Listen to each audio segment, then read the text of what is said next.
بسم اللہ الرحمن الرحیم۔ اگر کوئی آدمی آپ کی بات نہیں سنتا، آپ کا کام نہیں کرتا، اور آپ کسی سے کوئی کام جائز کروانا چاہتے ہیں، حتیٰ کہ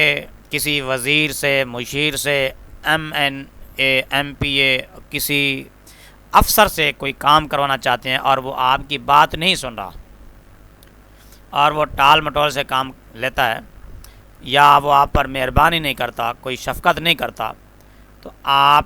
یہ نقش تیار کریں۔ اس نقش کو تیار کرنے کے لیے ضروری ہے کہ آپ باوضو ہوں، قبلہ کی طرف منہ کر کے صبح کی نماز کے بعد بیٹھ کر یہ آپ نقش لکھیں۔ صبح کی نماز پڑھ کر اسی جگہ بیٹھ کر یہ نقش آپ لکھیں۔ رجب کی 4 تاریخ کو، رجب کی 4 تاریخ کو صبح کی نماز پڑھ کر اسی جگہ بیٹھ کر آپ یہ نقش لکھیں اور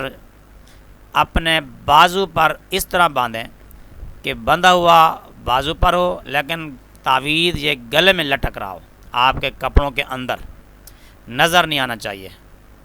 تو آپ یہ تعویذ پہن کر جس کسی کے پاس بھی جائیں گے، آپ کا کوئی مشکل سے مشکل کام پھنسا ہوا ہے، نہیں ہو رہا، کوئی افسر آپ کی بات نہیں سنتا، کام کرنے کو تیار نہیں ہے، تو آپ یہ تعویذ پہن کر جائیں گے تو جاتے ہی وہ افسر، وزیر، جو بھی ہے، جس سے بھی آپ کا کام ہے،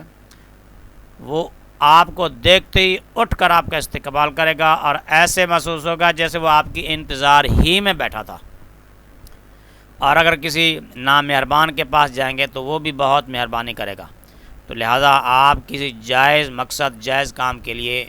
یہ تعویذ، یہ نقش پہن کر جس کسی کے پاس بھی جائیں گے، آپ کا کام فوراً ہو جائے گا۔ اور اگر یہ نقش لکھ کر آپ انگوٹھی میں بند کروا کے انگوٹھی پہنے رہیں تو بھی اس کے بہت سارے فائدے ہیں۔ تعویذ یہ ہے، اس طرح یا آپ نے یوں کھانے بنانے ہیں، 4 کھانے، اور اس طرح یوں کھانے بنانے ہیں، یوں بھی 4 اور یوں بھی 4۔ جس طرح آپ یہ دیکھ رہے ہیں نقش پر کیا ہوا ہے، اسی طرح آپ اسی ترتیب سے اس نقش کو پر کریں گے۔ بازو میں باندھنا ہے اور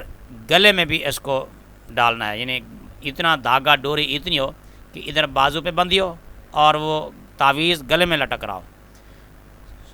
4 رجب کو صبح کی نماز کے بعد اس تعویذ کو لکھنا ہے۔ یہ تعویذ پہن کر جس کسی کے پاس بھی جائیں گے،